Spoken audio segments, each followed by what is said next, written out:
warahmatullahi wabarakatuh. Apa kabar semuanya? Semoga dalam keadaan sehat. Bertemu lagi bersama saya, Mutiara Rahmadani Putri dalam pembelajaran fisika. Nah, dalam video kali ini kita akan bahas tentang potensial listrik dan kapasitor. Berikut penjelasannya. Potensial listrik. Potensial listrik didefinisikan sebagai energi potensial listrik per satuan muatan kolom.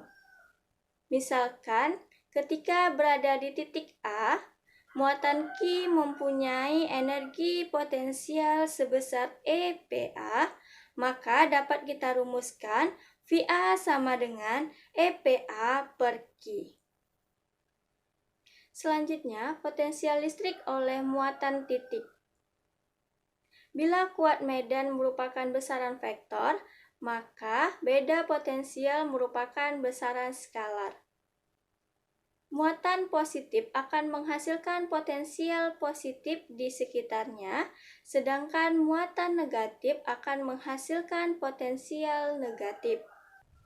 Seperti pada gambar yang pertama atau gambar yang A, muatannya positif, sehingga menghasilkan VA sama dengan 1/4 V epsilon 0 Q per RA.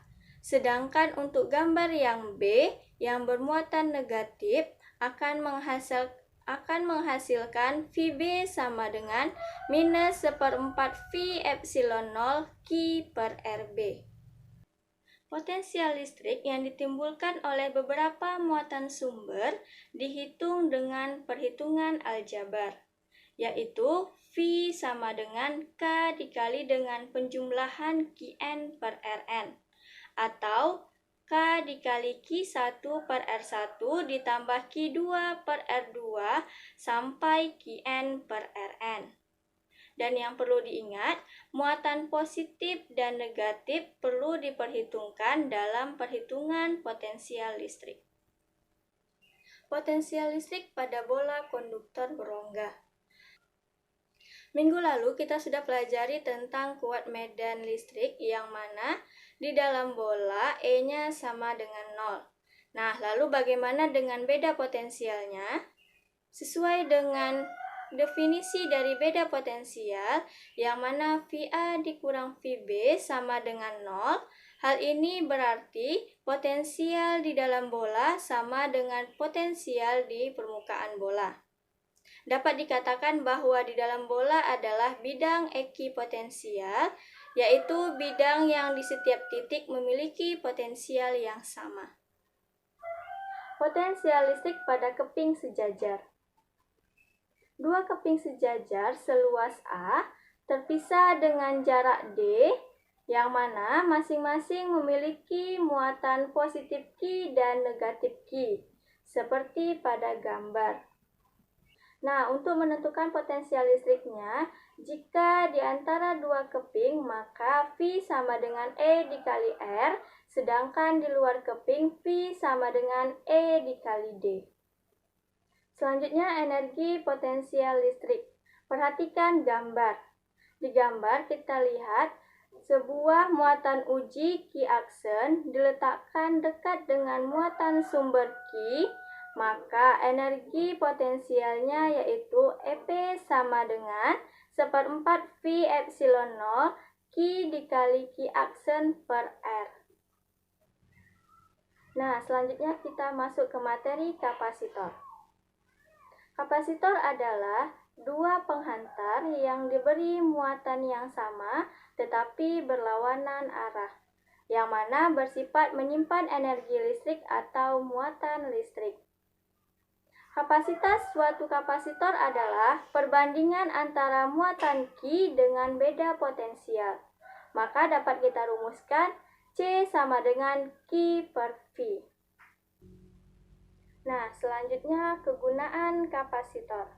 Yang pertama, untuk menghindari terjadinya loncatan listrik pada rangkaian-rangkaian yang mengandung kumparan bila tiba-tiba diputuskan arusnya.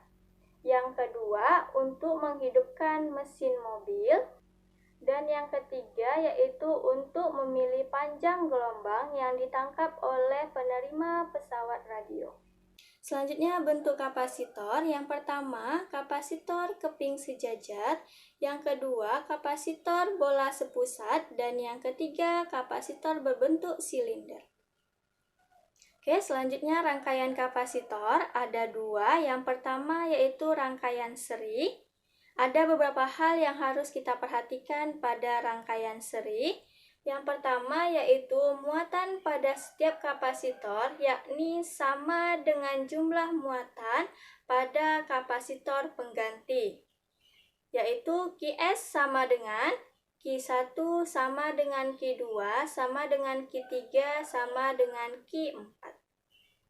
Yang kedua, beda potensial pada ujung-ujung kapasitor pengganti sama dengan beda potensial pada masing-masing kapasitor. Sehingga dapat dirumuskan Vs sama dengan V1 ditambah V2 ditambah V3 tambah V4. Yang ketiga, untuk mencari kapasitas kapasitor pengganti dapat kita rumuskan dengan 1/Cs sama dengan 1/C1 ditambah 1/C2 ditambah 1/C3. Yang keempat, untuk kapasitor yang kapasitasnya sama, maka kita bisa rumuskan dengan persamaan Cs sama dengan C/N. Yang kedua, rangkaian paralel. Untuk rangkaian paralel hampir sama dengan rangkaian seri, yaitu pada muatan dan beda potensial. Perbedaannya hanya pada kapasitas kapasitor penggantinya, yaitu Cp sama dengan C1 ditambah C2 ditambah C3 tambah C4. Itulah untuk mencari kapasitas kapasitor pengganti untuk rangkaian paralel. Energi kapasitor. Sesuai dengan fungsinya, kapasitor dengan kapasitas yang besar akan dapat menyimpan energi lebih besar pula.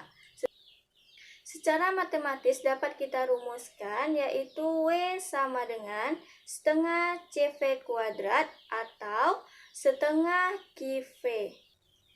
Selanjutnya kita masuk ke contoh soal. Perhatikan gambar.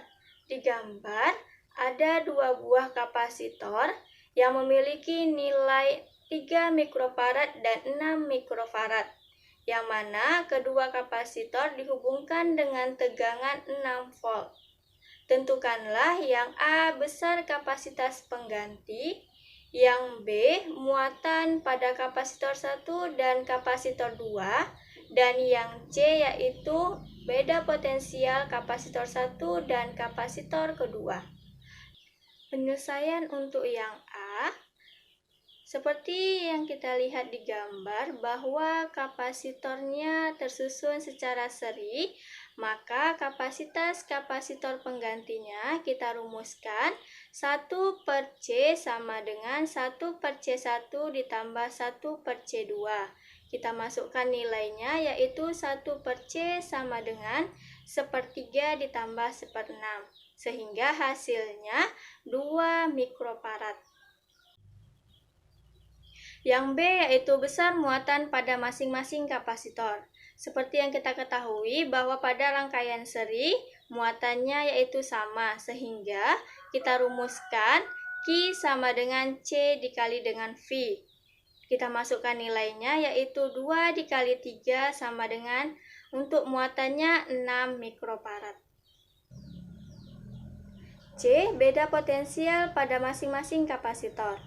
Kapasitor pertama, V1 sama dengan Q1/C1 sama dengan 6/3 sama dengan 2 volt. Untuk kapasitor kedua, V2 sama dengan Q2/C2 sama dengan 6/6 sama dengan 1 volt. Itulah jawaban dari contoh soal. Sekian video pembelajaran hari ini, semoga dapat membantu kalian belajar di rumah. Jaga selalu kesehatan dan tetap semangat. Assalamualaikum warahmatullahi wabarakatuh.